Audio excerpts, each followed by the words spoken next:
Kirk Cousins will win the 2022 MVP. Yes, Kirk Cousins will win the 2022 NFL Most Valuable Player Award. But first, I have bad news for you. Hey, turn me up 13. Hey, what up? okay, so I'm a Vikings fan, and one thing you have to understand about us is that we are an enigma. We do this thing where we fluctuate between passive disappointment and going full homer when it's really uncalled for. This offseason has been a great example of both, I really think.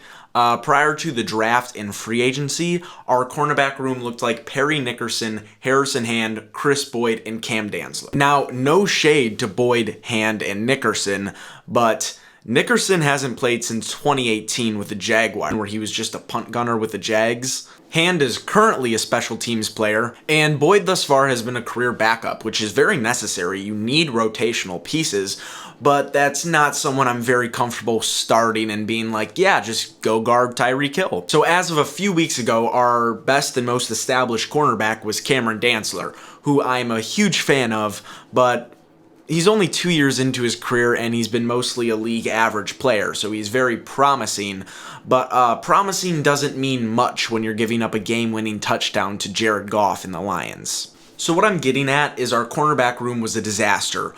Probably the worst in the NFL just as of a few weeks ago. Like, you better get to the quarterback very quickly or there's going to be any average wide receiver streaming down the sideline calling for the ball because he is open and he will get it. And so while we had one of the worst cornerback rooms in the NFL, like a complete unmitigated disaster at the time, a lot of Vikings fans were very heated about whether extending Kirk Cousins and firing Mike Zimmer now made us a contender. And if you're a fan, sure, go buy season tickets, go do your thing, get all the jerseys, get the Kirk jersey. But here at UnSKORtunately, we like to use analysis to come to a reasonable conclusion. So, I'm here to tell you that you would be wrong. And real quick, go subscribe and turn on post notifications or Aaron Rodgers will win the Super Bowl next year. You do not want to give the Packers the satisfaction. You don't want to know that we lost the trade. Just go subscribe, turn on post notifications. I'll be dropping videos as much as I can. So the team at the time, it's a different situation now, had maybe the 20th best offensive line, which skews worse when you're considering pass protection. Literally not a single cornerback you're confident starting a full 17 games. Only 2 safeties on the roster, so if someone goes down, you're starting a practice squad guy. Do you know who Josh Metellus is? Because I don't, and I'm sure he's a great guy, but do I want him responsible for clearing up any mistakes on the play? Do I want him responsible for DK Metcalf? Not particularly. Our linebackers had depth, but they weren't very top-heavy, and I love me some Blake Lynch, but like, is Blake Lynch going to bring down Derrick Henry? Probably not. So we're looking at a very bleak picture defensively, and offense was more solid, but Thielen's getting older. When's that going to catch up to him? The offensive line, specifically the interior, was just a massive question mark. How are we going to solve it? Can we get Kirk pressure? Because any decent DT was basically forklifting Bradbury back. And may I remind you, the move that people were arguing brought us into contendership was extending Kirk Cousins, which I'm not sure if you've done the math, but not getting rid of somebody is not an addition. So at the time, we're looking at maybe a 7 to 8 win team, and if somebody important goes down like Jefferson or Dalvin, that tanks, and that tanks far, maybe like a top 5 pick type of team. Yet fans were in the most heated debate about the roster in the 2 decades of life I've seen, so I just want to slow down and take a more detailed, reasoned approach to the state of the roster. So while I'm probably going to have some like clickbaity title, that's what we're going to talk about today, is the state of the roster. And the intro was just me having fun, but I do really think that Kirk Cousins can take a large step. So we don't know yet what Kevin O'Connell is going to bring to the roster in terms of schematics and play calling. We do not know his opinion on 4th down. We do not know his opinion about going for 1 or 2 after the touchdown. A lot of fans and the media have sort of just been implying that Kevin O'Connell is going to copy and paste what the Rams did, and now all of a sudden Jefferson is Cooper Kupp in a very vague way that because he worked under Sean McVay, he's just going to be a carbon copy. And I need to break this down a little bit to understand what we're going to talk about today. So Kevin O'Connell can very well throw a curveball and be like, screw McVay, I'm the true genius here, and he runs like a spread read option offense with a 34-year-old Kirk Cousins, which I would be so here for. Kirk showing off that 4.93 time, just wheeling and dealing all season. I'd love to see it, honestly. But in all likelihood, if it's a similar offense, we're bound to see a few things. One of those things is the sort of squished 11 personnel formations that McVay loves. Quarterback under center, running back in the backfield, tight end with a hand in the dirt, and it's kind of odd, but McVay keeps his receivers really close to the line of scrimmage, right where the tight end would be if he was acting as a wide receiver. This is an example of the illusion of complexity that KOC was talking about, a very samey feel between run or pass. Receivers are active threats in blocking that linebackers and edges have to think about or risk being blindsided. With the Vikings offense, you could just sort of tell if it was going to be a run or a pass. You could tell when one of those really dumb bullet screens with no blockers was going to happen. And if us, the fans, know, then the defense definitely is aware of what's about to happen. So the Rams and McVay offense is about 1, creating numbers advantages, and 2, forcing the defense to guess a bit and pick their own poison, which is the illusion of complexity. When in trips, which is something we're going to see a lot if the offense is the same, the defense could call to lock levels, which is man coverage, where you aggressively press the points of a route until a deeper back can switch with you, and usually then you tail and angle inward and chase the next receiver from the bunch. We will likely see opposing teams do this to try and shut down Jefferson. The goal here is to prevent separation and sort of force the offense to beat you by nickel and diming you. Once again, this here is the entire point of the offense, though. This isn't necessarily a bad thing for your offense when it's Adam Thielen on an 8-yard out route that's wide open. Look samey and force the defense to sort of just pick the lesser of evils. Which leads into what exactly is the flood concept. So the flood concept is fairly simple and there are multiple variations, but essentially you are creating a numbers advantage in the passing game by flooding one side of the field with levels. If you're out of trips, you'll have your Z receiver, say, run a 5 and out, your S run a 12 and out, and your X run at 18 and out, with your Y receiver or your tight end usually doing a sail route in the opposite direction of the flood. A running back is usually doing a swing or a wheel or something just to add an outlet or a check down if the defense has you solved, but the goal here is to force the defense into picking their poison. Usually a team will want you to lock up the deepest threat, so if you put Jefferson at the X receiver, he will get attention from the safety, but you'll have Thielen or Amir Smith-Marset wide open for a shorter pickup. Which, by the way, Amir Smith-Marset's build, he reminds me of sort of a more undeveloped Thielen. Of course, Thielen has way better hands, but he's very shifty. He's a great route runner. He just looks like a slot cornerback. He can use his change of direction to just create separation, and KJ Osborne plays a lot bigger than he is. He's pretty good at catching in coverage, and he's not the fastest dude, but he can still take the top off a defense, so he would probably act as the Y receiver and Amir Smith-Marset as the S or the Z receiver, as somebody who's a bit shiftier to get open in separation. Alright, so that is the flood concept. Got it? Good. So what does this mean for the Vikings and, of course, Justin Jefferson and Kirk Cousins, who are going to benefit the most from it? So far you've mostly heard about how Justin Jefferson will be covered, which is a bit of a letdown. Teams are going to use locked leveling because you would rather have Justin Jefferson covered and Adam Thielen open for 12 to 8 yards than give up a route to Justin Jefferson and now he's 30 yards down the sideline with only a safety who might catch him. So a lot of teams are going to heavily focus on Jefferson as they did with Kupp.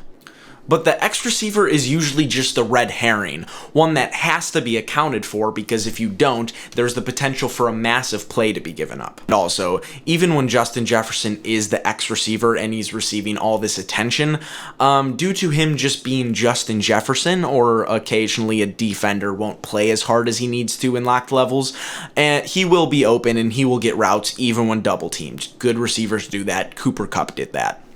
And so a lot of fans are like, Justin Jefferson is now going to be Cooper Kupp. And so how does Jefferson become the new Kupp? You put him at the Z, the Y, or the S receiver. You can also put him in the backfield, which can be interesting, but that's mostly just to create a diversion. You'd rather have your playmaker on the line of scrimmage and have a 5-yard advantage than not be on the line of scrimmage and not have a 5-yard advantage. So the magic is now, say, putting Justin Jefferson at the Y receiver. So he's the one stretching the field now, and due to just the magnetism of his talent, he's going to bring the full of the defense with him, even if just a little bit. They are coming with him because they don't want to give up that separation. Because when the wide receiver is doing like a sailback, like what we saw Odell Beckham do time and time again in the playoffs for the Rams, there's a moment where they just pass one of the linebackers. They're like 10, 12 yards out.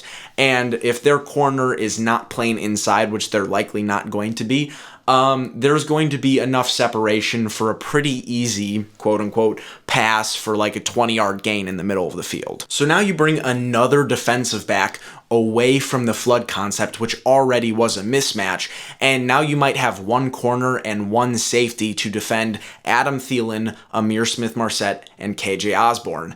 And if you put Thielen at the X now, then I guarantee you Amir Smith-Marset or KJ Osborne will be open because they are not going to let Thielen just get a free 15 yards. And then let's say you put Jefferson at the Z position, and now you have Irv Smith at the Y doing the sail, and if the defense once again shifts back towards the flood concept, that's fine. You no longer have an advantage there, but now you have a hyper-athletic Irv Smith, and he's got some clunky middle linebacker on him, and now once again you have a great option to throw to on the sail route. This is the genius of the McVay offense. This is what the illusion of complexity is. This is what being multiple is. And we're hoping Kevin O'Connell brings this to the Vikings, because without an incredibly athletic defense or one that creates pressure incredibly quick, there's not much you can do to stop this, only slow it down.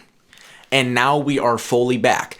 I think Kirk Cousins will thrive in this. His biggest weakness isn't being overly conservative, as a lot of people imply. In fact, he is way too aggressive sometimes, and he tries to force the ball in spots where it really should not be forced. Kirk is a bit more of a thinker when he plays, which can lead to some slower reads, and he can clearly get flustered sometimes. So he becomes far too aggressive and pursues the same targets over and over again when they're really not there. But with the flood concept passing game, you don't really have to have an intuitive play style. You make your read and you throw the ball there. So when Kirk Cousins talks about letting the game come to him, taking what the defense gives him, this is exactly what that is. And this is why Jared Goff was able to be controlled essentially from the Rams, because you're not required to make throws in essence. You're not required to play with a lot of anticipation. You don't have to see things that aren't visible yet. You make your read and you take the throw. And Kirk Cousins' best asset is his arm, his athletic ability, his accuracy. It's very natural. It's very fluid. It almost looks effortless when he plays, just the actual throwing part of it. And this is why Kevin O'Connell said that's what's most important to him and his offense, because Kirk Cousins struggles a bit with the mental processing in the game, and you can clearly see him get flustered. He's a thinker. He's not a feeler, but he is incredibly athletic. He is incredibly accurate, and it's very natural. He has great touch, and he will thrive in this. This is exactly what this entire scheme is built for. And previously we saw Kirk in the Zimmer offense, which employed like a lot of the stick concept, which is It's just the worst version of the flood. I would break it down, but I really don't care to. A lot of Kirk Cousins' checkdowns and conservative play, he was making the right read, but when the right read is a fullback doing a 3-yard out, it leads to a lot of 3-and-outs. It leads to a lot of punting and a very stagnant offense, which was incredibly visible. You don't need stats to even think about this. If you've watched a single game, if within the past in the entirety of the Zimmer era, because it's not just Kirk, it was before this too, there's a lot of the stick concept, and you're just dinking and diming the entire game, and it's not far enough where you get first downs even if you have a very high completion rate. And when Zimmer did air the ball out, it required a lot of anticipation, which is one of the reasons why Case Keenum actually did quite well under it, even though Zimmer didn't like him. That scheme worked really well with the way Case Keenum throws the ball. Anticipation is like the name of his game.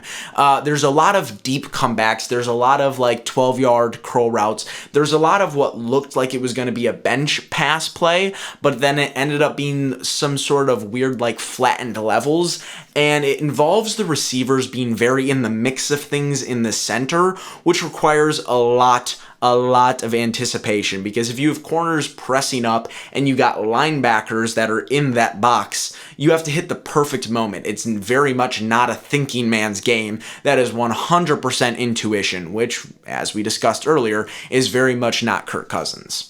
And short tangent, one of the really good side effects about this is this should help with like Thielen's like injury history, even though it's not like that serious, but you know, he's out a game here and there. The flood concept in general, you're not going to be having guys running around big safeties, aggressive safeties, and linebackers or edges. They're going to be making catches around the sidelines and sometimes in the middle of the field, but down the field where there would be free safeties and stuff. So you're not going to be seeing Thielen getting clunked up like 5 times a game. It's more wrap tackles and getting pushed out of bounds essentially, which that could be a huge bonus as well for health for the team. So why you clicked on this video in the first place is Kirk Cousins going to thrive? Can Kirk Cousins lead this team, and not only that, but be an MVP candidate? Say hi to your dad, Gabe. What's up? Got me. He's like, what? Wait, my actual dad? Yeah, it's your actual dad. Hi, Dad. Max. Said hi, Dad. I love you. Hi. So I'm a big fan of Purple Daily and Score North, and I sent in a note to Phil Mackey, one of the hosts of the show, and it was about Kirk Cousins' split stats, throwing from 20 yards or deeper and 11 through 19 yards. And Kirk Cousins has an elite deep ball. And I don't mean that as in like, duh, he's an NFL quarterback, of course he's going to have a good deep ball. No, I mean that as in like, genuinely this man is one of the best, even in the NFL, at throwing the ball. I'm going to read this part off my phone because I do not have it memorized, but I'm going to give you 2 players. These stats are pass attempts 20 yards and deeper. Player A, while throwing 71 passes, completes for 33 for 1,041 yards, 10 touchdowns, 2 interceptions, and a 96.2 PFF passer grade. Player B threw 69 passes for 31 completions, which yielded 1,071 yards, but only 7 touchdowns, still 2 interceptions, and a 91.8 PFF grade. And as you probably guessed, player A is Kirk Cousins, but player B is Patrick Mahomes. And the point of why I illustrated 20 plus yard passes and 11 through 19 yard passes and not 10 and less is because I'm not necessarily trying to look as much at his decision making. I'm trying to demonstrate that he is an elite athlete. He is a damn elite athlete. There is this general vibe that he is a conservative game manager, which when you watch any amount of film, no, not really. His weaknesses are more so he gets flustered after something. He tries to force the ball. Not that he is overly conservative per se. He's kind of like a gunslinger with stage fright is a weird way to put it. A lot of people, once again, think he's a conservative game manager type who can occasionally throw the ball. But after watching every single game in his career for another video that will be coming out relatively soon, I would describe him more as very anxious is his weak points, because he does not really have a problem airing the ball out. It feels like he doesn't know the throws he can make, and it feels like he is a bit slow while breaking it down. He does not throw with anticipation. He does not see the play unfolding before it happens. Kirk Cousins will oftentimes take a check down or throw the ball out of bounds when there's about to be a guy streaming down the sideline, oftentimes due to bad reads, which is not very emblematic of a game manager. He's not very analytical. He's not very meticulous when he plays, is how I would put it. but he has absurd athletic ability, and he is very smart, football smart in other ways. But like just in terms of athletic ability, there are very few people who can do what he can do. Like if you needed somebody to throw a ball at a soda can on your head from 50 feet, besides like Jacob DeGrom and maybe Steph Curry if you're on like a heightened platform, Kirk Cousins is as good as anyone else to pick for that. So the main question I would say we would have about how this offense will perform is the offensive line, really. And that is a video for another day. This video is already dragging a bit longer than I anticipated it would, so I will break down the offensive line later. I already have a video about Kirk Cousins tape that I am going to put out in a week or so. We'll see when we get there. I'm a musician. I haven't really been doing much these past couple years music-wise. I'll drop my most recent project in the description for inquiring minds, but I normally don't do stuff like this. This is my first time doing any sort of like podcast or content creation. I'm just a Vikings super fan and felt the need to air off all my hot takes. I plan on uploading consistently. I don't know exactly when yet. I don't even know when are good times to upload. Hopefully weekly, because I do have a lot on my mind initially, and as the season starts to kick up again, obviously there's going to be more to talk about. But for now, that's all I got today. Please subscribe, comment your thoughts about Kirk Cousins, because there's always more takes on that, aren't there? And have a good day.